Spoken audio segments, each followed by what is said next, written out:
So today is a shared event with our friends at Project Bonhoeffer, who are great supporters of SCM, and it's wonderful to have a chance to meet in person and to share ideas and questions. I say ideas and questions because today's topic is not one that we will perhaps ever have fully resolved. Loving your enemies, doing good to those who hate us, sounds possible kind of only when it's an abstract ideal. It sounds noble, it sounds generous. But when we are really faced with people who hate us, not the idea of us, but actually us, hate who we are, it's a much messier proposition. In the staff team over the last couple of years, we've come together on Wednesday mornings to pray for our enemies. At the start, we were a little bit self-conscious about this. It felt a little silly, even. But then, over the months, we shared incidents where we'd encountered hatred in our daily lives, at the shops, or in traffic, maybe, or in church. Sometimes we haven't been able to find the words to pray for those who are in power, like those who are determined gay couples will never marry, or attack the existence of trans people, or drop bombs on children in Gaza. But there has been solidarity in the bumbling of our prayers while we try to be the people that God calls us to be. We have incredible speakers to hear from today, but we don't expect them to resolve all this for us. Loving our enemies, doing good to those who hate us. But we are grateful that they're here today to help us face this one of the hardest parts of our faith. The first of those speakers is Rachel Muers, who's going to help us frame the day in the context of Dietrich Bonhoeffer's life and writings. Rachel is a professor of divinity at Edinburgh University. And then I was going to say to you, am I right that you're a Quaker? And she's a Quaker. Breaking news. And she was also, perhaps most importantly, one of the examiners for my PhD. So I already have much to thank her for. Rachel, over to you. Look at this, thank you. Can I get a time check, because I think we're yes. How long? How long? Yes, I know that. How long do you want me to go on for? Is my question. Because I don't want to take up more of folks. Oh goodness, that's quite a lot. We don't. Can you take with me to look? Well, we'll be fine. We'll be fine. We'll have a chat. That's good. Excellent. Yeah, running about Hello. 8 minutes ahead. Morning. Nice to meet you all. Yes, greetings from Edinburgh. I didn't come from Edinburgh today. I live just up the road in Leeds, but I'm in Edinburgh for work purposes these days. Some of the other things that might be relevant to know about me in the conversation is one that I was a trustee of Project Bonhoeffer for some time, and way back before that, I was an SCM person back in Cambridge back in the day, and I also have significant ongoing ecumenical involvements. I'm part of the Faith and Order Commission of the World Council of Churches, as it happens, but ecumenism is one of the things I think is important. Ecumenism is one of the things I want to do.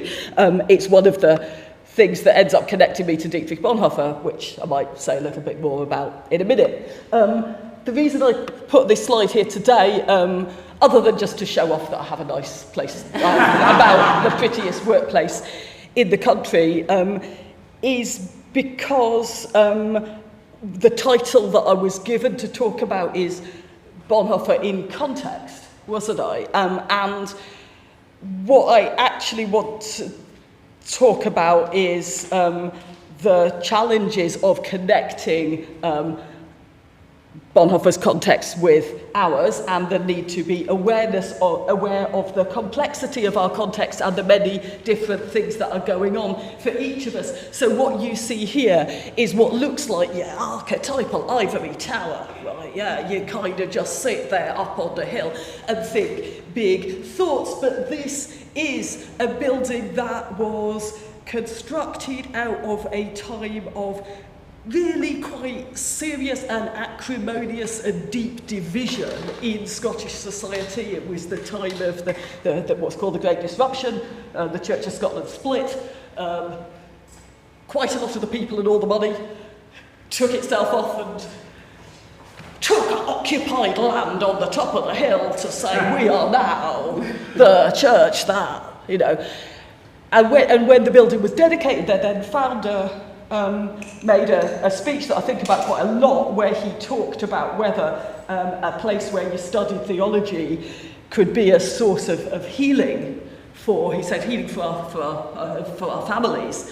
And you thought, well, maybe it could, but on the other hand, you just made a split, right? So we are never the point is we're never in a place where we can look out over the world and say, this is how you do it right. We're always somehow involved in the complexities of the division. We're always kind of committed and implicated, but we're also looking for sources of healing in times of division and wondering about what that might actually look like. So anyway, but it's a nice building, so now you've seen it, let's move on. Great, good.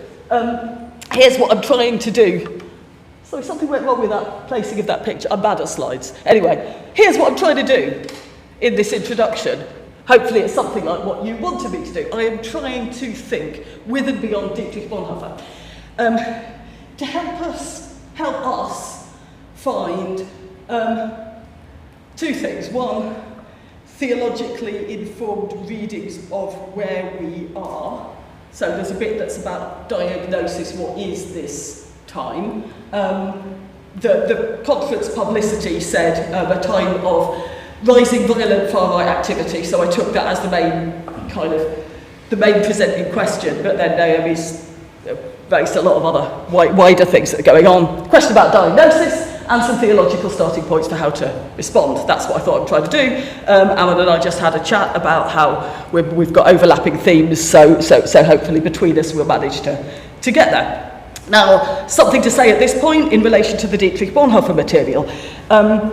My experience of doing joint SCM Project Bonhoeffer events is that there were people in the room who are like, I am here to discuss Dietrich Bonhoeffer. I know a lot about Dietrich Bonhoeffer. Here's my man. I am really interested in that opportunity for conversation. And people are like, will you please get past the dead Germans and get to the bit about what is going on now? And that is sometimes quite a hard thing to bridge. So what I normally try to do in that situation is throw out a few ideas from work on Bonhoeffer that I've done or that other people have done and I've stolen.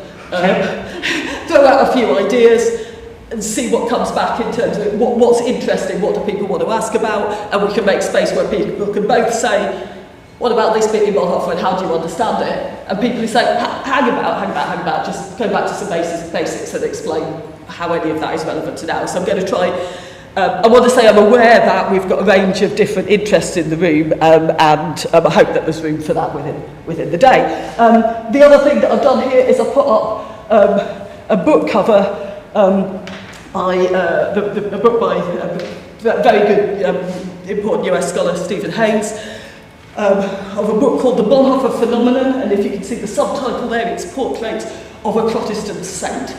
So one of the things that I'm acknowledging here is that I'm talking about a theologian, lived 1906 to 1945. 1945 bit, of course, is significant because he's executed in relation to his role in the conspiracy against Hitler in the last months of the Second World War. So he fights Nazis, he's the one everybody wants on their team, hence he's portrayed in lots of different ways as a Protestant saint, and one of the experiences, we were just talking with our friend here about the kind of martyrology and the mythology that builds up around somebody who's seen in that way.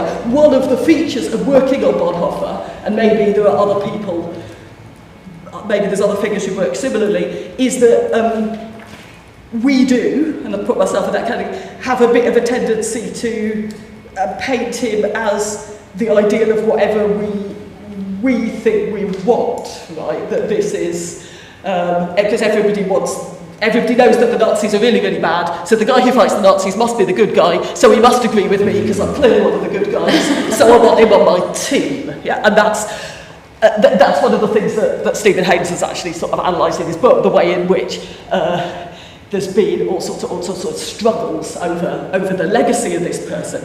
And that maybe says, even if you're not very interested in the history of the theologian himself, that maybe says something about ways that we think, ways that Christians think, ways that people with strong values and commitments think, that has something to teach us, right? We assume that all the good guys are going to agree with us, right? We assume that the heroes are going to be on our side. And one of the things that I find interesting working with and thinking about, you know, someone who's actually quite a complex chap, who I have arguments with, massive disagreements with, so on, is that learning to disagree, learning to live well with people we disagree with is part of how, one of the important things about doing theology. That's not the same, and I want to come back to what Naomi's talking about, that's not the same as having as the problem of the enemy or the problem of the person who hates you, so we can come to that later. But something about recognising the possibility of deep disagreement with the people to whom you're committed to being in community probably is important, I think. And it's something I learned even from working on Bonhoeffer, because, apart from anything else, he's really sexist. Well, I'm just going to say that. You know? If you can read Bonhoeffer on lots of things, but don't read him on male-female relations because it's really bad. But he can be useful for us in the questions that we're looking at here. Okay, so things I'm not trying to do in this introduction, just to be clear, not trying to persuade you that Bonhoeffer has all the answers. I'm not trying to persuade you that I have all the answers. You've probably realised that already.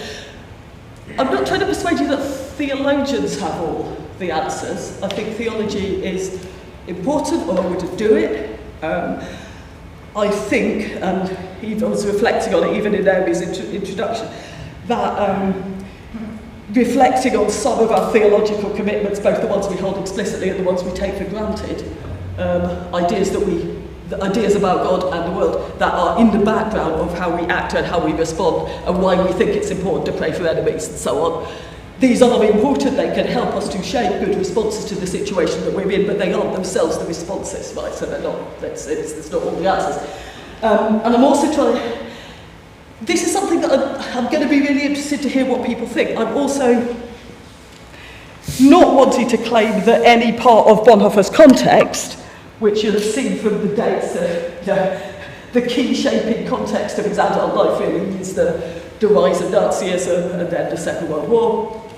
I'm not trying to claim that that's just the same as ours, although the parallels do kind of present themselves, right? And I'm sure that we've all seen and thought about in the general social media space articulations of comparisons between the times that we're in now either in the UK or elsewhere in the world and the 1930s in Germany and so on, right? There's a sense of obviously the rising, you even put it in the introduction to the conference, rising far-right violence.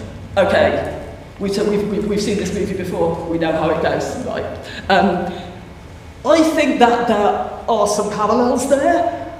I'm trying in this introduction not to push them too hard because I kind of want to know, I think there's an open question about how useful they are. I think if we think we're repeating history exactly, then we might make some false steps, and there's something about needing to discern exactly what is going on now. But I did put the Nazi salutes from the this is a slightly old picture, but I did put the Nazi salutes from the far-right marches just so that we know that it's not just those who are worried about the far-right who see the historical parallels. There are folk who see the historical parallels and aren't too worried about them, which is a connection, a way that the contexts connect as well. Okay, that's enough introductory spiel. What we're talking about? I'm going to try and say a bit about loving neighbours and the theological importance of community. I'm going to say something about loving enemies and resisting evil. I was chatting with Aaron, and Aaron's got going to really focus on the loving enemies question, but I want to say a little bit about what Bonhoeffer's got on loving enemies and resisting evil. And the bonus track that I put in, which isn't in the conference intro, but it's something I've been thinking about a lot lately, so I'd love to hear what you all think about it, is stupidity, and how that fits into the picture. And I'm going to apologise to people who heard me in an online seminar for Project Bonhoeffer, because that bit's maybe got some repetition, but I'm stupid enough that I need to repeat things sometimes. So, and I think what I'll do is I'll pause a bit after each one and see what people think, see if there's questions, comments, responses. So the first thing that I'd love to think about a bit is taken from the conference title. It interests me in the conference title. You don't actually have loving enemies, you have loving neighbours. You have how do we love our far-right neighbour. And I want to say that in Bonhoeffer theology terms, that is the right way to start. Right, start with the neighbour, not with the enemy. The primary category is the neighbour. Enemies are a kind of little subset within neighbours, right? I think that's where I want to go with the Bonhoeffer theology. I think it's what makes sense. I'm interested how you think about it. So the primary calling is love of neighbour. The place we have to start with theologically is love of neighbour, and then within that we ask, how do we love enemies? And we have to take enemies seriously, and we'll get to that in a minute. But let's start with the question of the neighbour. Here are a few things that I think Bonhoeffer thinks, and I'll go to the bottom of the slide first, because I think it's really important for you to know that this is not coming out of ivory towers, either for Bonhoeffer any more than for me. Some of the contexts in which I think this academic and pastor and resistance organiser and spy and so on, some of the contexts in which he is trying to think about love of neighbour include doing pastoral work, doing pastoral ministry in quite diverse contexts, right? In teaching Sunday school in deprived communities in Berlin, and running the German church in England, and range of different communities, coming from himself a fairly privileged background. Yeah, he's a privileged guy. He's upper middle class, with some aristocratic ancestry as well, and he's kind of himself from a relative position of privilege, but actively engaging in crossing boundaries between communities, both in pastoral work and crucially, I think absolutely crucially, in the international ecumenical movement. So this is in the period of the kind of drum rolls rise of Nazism, right? Not full-on Nazi-occupied Europe, not the Second World War, late 20s, particularly early 1930s. Bonhoeffer was really significantly involved in the international ecumenical movement, which, as some of us were talking about earlier there, is a movement of youngish people, and he's a young guy, and he's with other young enthusiastic guys and some women, for whom ecumenical engagement is the future of Christianity for them. But it's also really hard. It's the confrontation with deep-seated differences and divisions, the sort of thing I was talking about with the image, which have been formative for people's identities, right? Being a German Lutheran, being a German Protestant, is being formed in a way that just makes it hard to engage, to challenge it, to engage deeply about theological questions in worship and so on and so forth, with Catholics, with Anglicans, with whoever else. There's engagement across differences, experience of conflict, but all of that is framed because it's the ecumenical movement within this basic sense that we have a requirement to be with these people, right? I am called to and required to be with these people with whom I disagree and with whom I am divided by historical, by centuries of historical formation. So that's part of what we're saying. Pastoral work, the international ecumenical movement, and other contexts to think about, love of neighbour, where I think some of the really significant stuff comes across, is forming and leading a residential community, a seminary for pastors in the anti-Nazi church, basically. That's a slightly oversimplified way to put it, but you can all shout at me later. In the Protestant church that is not bought into the Nazi system, he's setting up and leading within a residential community for people training to be pastors in the confessing church. So he's got a whole lot of people in a really stressed situation with external pressure trying to live as a community. So let's think about it. You've got pastoral work, cross-class, cross-context, you've got international ecumenical work, and you've got intentional community under pressure. Right? And all of those are spaces to think about love of neighbour. And from all of those, within all of those, Bonhoeffer is thinking, really I think quite consistently, that being in community, being in relation to others, being with and for others is not something that comes as step 2, if you like, of Christian existence after a personal relationship with God. It is the essence of Christian existence. Being Christian is being in community, and actually that's what humanity is made for and directed to. We are to be with others. That is who we are. So it's not just being Christian as a sort of special thing, if you like, because the point is that to be Christian, to be in Christ, is to be the human being that you are called to be, right? That is. So it's not, Christians are extra good at community and nobody else is any good. In fact, it's kind of almost the opposite of that. It's like all human beings find community difficult because of the messed upness of the world. The thing that Christians know, this is the kind of claim, is that they don't have to make the community happen by their own efforts of being good. They are given community. Christ gives them community and gives them to each other to be the community. The other is the gift that makes me myself. Right? So the community is only possible on the basis of Christ's love for you and the neighbour. That's the next bit. So it's this sense that it's not that I kind of like you because you have some good qualities, right? Or because I have some good qualities. Neither of those is relevant to community. That's the key point. Nothing about me being good, nothing about you being good. That's really not the point. The point is that God loves us both. Right? That's the claim. So it's not based on the neighbour being like you, and it's very compatible with conflict, which I find quite interesting and quite challenging to think through in the context of the sorts of things that Naomi's talking about, the sorts of things this conference is built about, divisions in society, because one of the things that it seems to me that comes theologically out of what Bonhoeffer's doing is that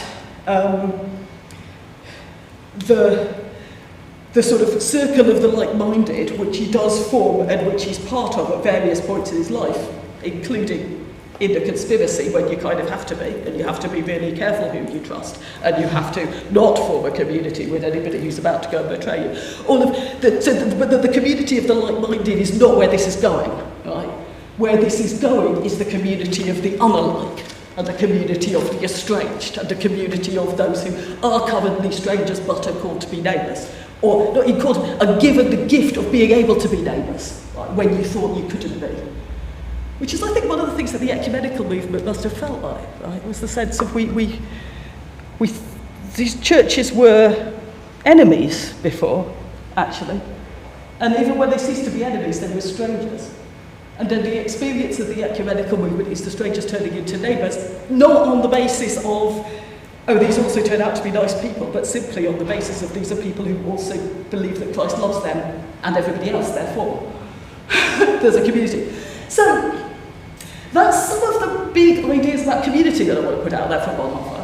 And it's some points about the context in which he's working it out, which hopefully you can see some of the ways in which both these ideas make sense in that kind of in that context, and which they can be challenging in that kind of context.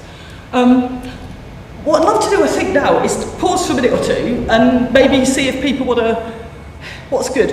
If you want to chat to somebody next to you about anything that's come out of that you either think is good, think is weird, want to ask a question about, can see how it relates to something that you're experiencing, then we can take a few questions and then we'll come to enemies. Does that seem good? Right, okay, take a minute, have a chat, and I'll have a drink of water and we'll go.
I said we'd have questions, but I don't think it's appropriate to limit it to questions, because it might be better to have comments, reflections, things, anything that people want to say, or share in response to where we've got to now would be great. That way also gets me off the hook if it's the question I can't answer. So, that's a nice thought. Get through the day. No obligation, but our friend here has a question. I'm sorry, I'm assuming that you're doing the roving mic. Thank you ever so much, appreciate it. It's not ever so deep, but I found it really interesting, and the fact that you've not used the word and the expression countercultural and counterintuitive, but some of this intentional community is today countercultural, and I think that's really important. Thank you. Let's hold that, because I think I've got something later that may possibly relate to that. So let's see. Let's see if we come back. But I've got. Yeah. Can you repeat the question? I think the mic may be not working. The mic's for the live stream. Okay, so the live stream. I beg your pardon. Okay, so the question was about, is this countercultural, or to what extent we would say that any of this way of thinking about community is countercultural, and if it's not then maybe it is now. I think that would be one of the comments, and I think, yeah, I mean, I suppose one thing I will say is that at the point where we've got into the mid-1930s with Bonhoeffer, we are in a context where we've got, the Germans call it Gleichschaltung, basically totalitarianisation of society. Right? Everything has to be part of the same big system, right? So doing anything that doesn't plug itself in to the one state, one people, one leader, one so on and so forth, is countercultural, if you like. It's also counter-state and liable to get you into trouble. So countercultural works in interesting ways in a totalitarian context. And yeah, I'd really love to, folks, I'd be really interested whether folks think about how folks think about that now, because that's one of the things that's really different. You can't be community as an individual, and You the can't- culture that we're in is often very individualistic. Right. So. Yeah, so this idea that it's not, yes, that you can't do it as an individual. Yeah, thank you. Yeah, no, that's, someone's got one thing. I feel like I'd actually sort of disagree with what you're saying, but more sort of bounce off it, and that, like, I actually think it's maybe not as countercultural as we think to be searching for community. I think a lot of how people interact now is looking for some community, and we have that cultural drive to do that, even if perhaps the circumstances in which we live don't necessarily always provide ways of doing that. But I also think, like, as Aaron was just saying about, social media doom scrolling is kind of individualizing, but actually online community is a cultural way of finding community. I've been reading a lot about recently about like online church for people who can't get to church for whatever reason. Like that is a whole way in which we're using our current tools, which we can often, I think, and I do the same in this, sort of dismiss as, it's all just shutting us in our little online boxes, as actually providing a way of community that otherwise people can get to, and that people are actually still have this cultural drive for community. In different ways. That's really interesting. Let's hold it. I think our friend here has a question, and then this at the back. Oh, there's one online. Okay, can we have the one in the room and then the one online, and then we move? Thanks ever so much. Maybe it's not a question, sorry, a comment. Yes. Well, it's just sort of, we were talking about the concept of neighbour, and how, because we are so much more connected as a world, we can more easily see everyone as our neighbour, whether it's people all over the world, people in war zones and tragedies like that. That's so interesting. But at the same time, we're perhaps not as connected to our physical neighbours. Like I've lived in Leeds. I live in Leeds, and I've lived here for about 11 months, and I don't know the people in the flat next to me. I've never spoken to them. I've barely, occasionally we leave or arrive at the same time. But compared to growing up where I had more connection with my next door neighbours and stuff. So interesting. The other thing, I want to get sort of stuff on who's my neighbour. But I do find connection and sort of neighbours, I guess, through my church and through a choir that I'm singing, and through my work and that, but not the sort of people I physically live near. Interesting. Thank you. Can we have the online question, and then we'll online comment, make it spanned, and then we'll go. Thanks. So one of our online viewers has said, really interesting start from Rachel. I find it comforting to consider that community is something enabled by the love of God for us and our neighbour, but built solely by our own merit. But built solely by our own merit, rather than solely by our own merit. Yes, that it's enabled by the love. And I think that's the kind of my big Bonhoeffer idea coming out here. That community, it's fundamental, but it's not. It's not something that we have that we make from the capacity that we already have. Right, the primary point is the gift of God, and it's love. I mean, if we're talking about love as neighbour, when Bonhoeffer talks about love, I've got a PhD student working on this at the moment, and the great thing about PhD students is they go off and do the research for you. But we're pretty confident that mostly when Bonhoeffer talks about love, the first thing he's talking about is God loving us. And specifically Christ loving us, and the love of God for us in the life of Christ, and that's the primary form of love. That's where the love comes from, if you like. And that's, if you think about that, as where love of neighbour comes from, where community comes from. It does shift the focus in some interesting ways. Let's have a think. Right. So the question about love your enemies. This is something that we're going to hear a little bit more about later. But one of the main places Bonhoeffer talks about the specific text, which I've put there, the specific text that's quoted in the call for this conference on love of enemies, is when he's writing for this intentional community of pastors in training for the confessing church, and he writes the book that now is translated as Discipleship, which is basically on the Sermon on the Mount, and having people to think about the Sermon on the Mount and take the Sermon on the Mount seriously. And so he gets to the bit where we talk about love of enemies, and you're in a context where there's two things that are going on if you think about that seminary, that community. One is that he and the people he's talking to have a lot of enemies. Right? They have enemies within the church, as it were, because the church just split. Right? They just split off from the German church that was under the Reichsbischof, under the leader appointed by the government. So they set off as a church to have the freedom to be church as they saw it, over against the Nazi state. So they've got enemies. They had a massive, the Kirchenkampf, the struggle. They had a massive battle, not a physical battle, but a battle in all other ways for the church. And they've got state enemies because they're under various kinds of restriction, various kinds of persecution, and it's a little way down the line after Bonhoeffer gives these lectures that this talk, the seminary is forcibly closed by the Gestapo. They shut it down. So you've got enemies, that's point one. Point two is that they are in a situation where there's conscription into military service is coming along for some of these guys, so you're thinking about specifically about relations around violence. You are in a very violent context, right? A context in which what we're talking about here as far-right violence has been co-opted by the state, right? So in which violence is a key tool. So that's some of the context in which you're thinking about. You've heard that it was said, an eye for an eye and a tooth for a tooth, but I say to you, don't resist, don't come back at an evildoer. And you've heard that it was said, love your neighbour and hate your enemy, but I say to you, love your enemy. So that's what Bonhoeffer's thinking about.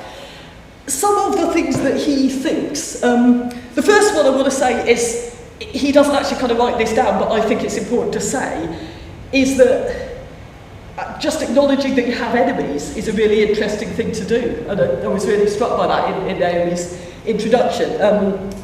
My own former colleague, who's recently retired theologian here at Leeds, Al McFadgen, has written some really interesting stuff about this quite recently, sort of saying that because the very few Christian theologians have written very much about enemies and the idea that you have, the claim, love your enemies, is saying that you have enemies, is acknowledging that you have enemies, is acknowledging that you're in that kind of a space, which is something maybe worth people holding in their minds. But then, okay, so within that bigger context, the big idea I get from Bonhoeffer, the way that he's writing about it in the discipleship, the way that he's talking about it with the people in this intentional community, is to say that not resisting evil, not coming back at, not returning in kind, is a deeper form of resistance. It's the way that evil is disempowered and evil is taken, that is taken out of the situation, right? So that's taken out of the situation is not quite right. It's the way that evil loses power, right? What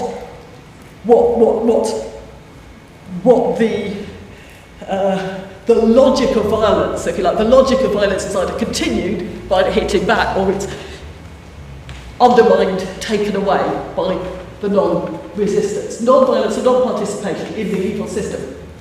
But Bonhoeffer does what he does say, and I find this really helpful actually. He does lean into the scriptural idea that, loving those who love you is ordinary, loving those who hate you is a thing to excess, is a thing extraordinary. He says, no, take that seriously, it's extraordinary, right? This is not something. Loving enemies is not actually something that you can go around and tell everyone to do and them all say, yeah, sure, that's fine, this is the new ethical system, we'll work with it. It is actually an extraordinary thing to be able to do. And the fact that Christians are called to do it is saying something, again, really important about not relying on your own resources. The prerequisite of this, the capacity, the prerequisite of even being able to imagine loving enemies, he's suggesting, is faith. It's a prerequisite. So there's a couple of things going on, a few things going on here that I think are really interesting. One is the idea that, which I actually find quite helpful in our context, so I'll just say that out loud, that there are systems and logics that are about making us hate each other, right, which are about returning evil for evil, right? There are all sorts of things going on, and we can either be conspiratorial and blame the people that run the social media companies, or we can just say it's human stupidity playing itself out. That is calling for more polarisation, more antagonisation, more hitting back. And I find the sort of reading that Bonhoeffer's doing in this context, where he's saying that's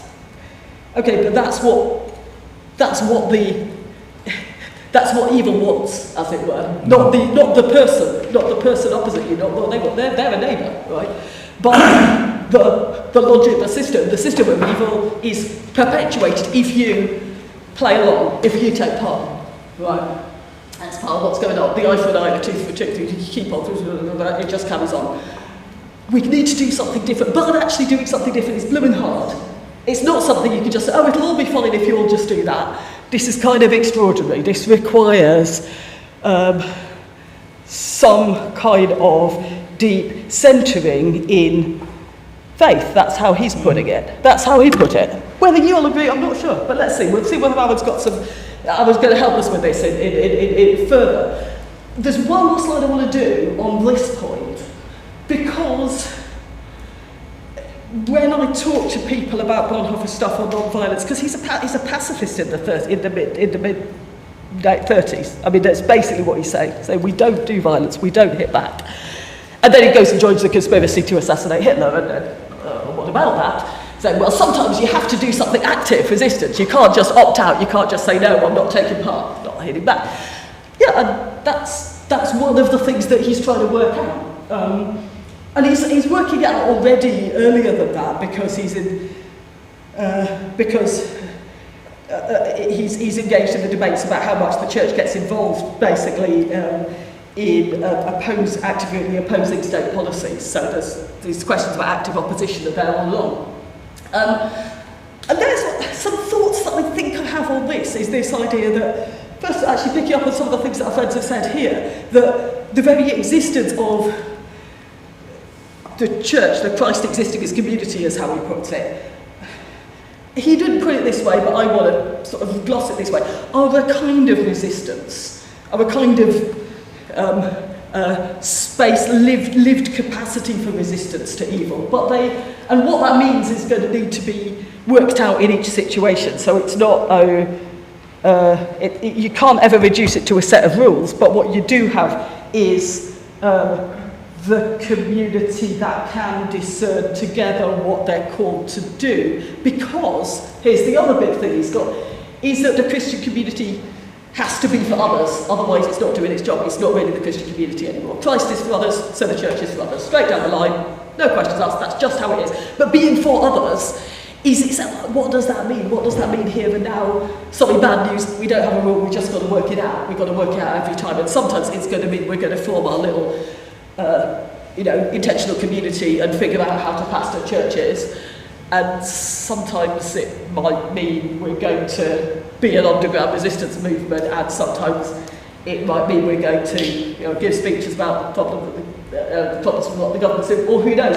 It's going to be action, but it's not necessarily the action that you're expecting. But I think there's something really important about the way in which the connection between the community is a given, not as something that, not just as, I'm going to get all my like-minded people together and all my mates together and we're going to figure out what to do, but something deeper than that. We are going to enter together into the reality of the God that we know, and in that community, in the presence of God, we are going to discern what we are called to do for others and how we are going to be for others in this situation. So that's something of what's going on. It sounds quite high level, it sounds quite...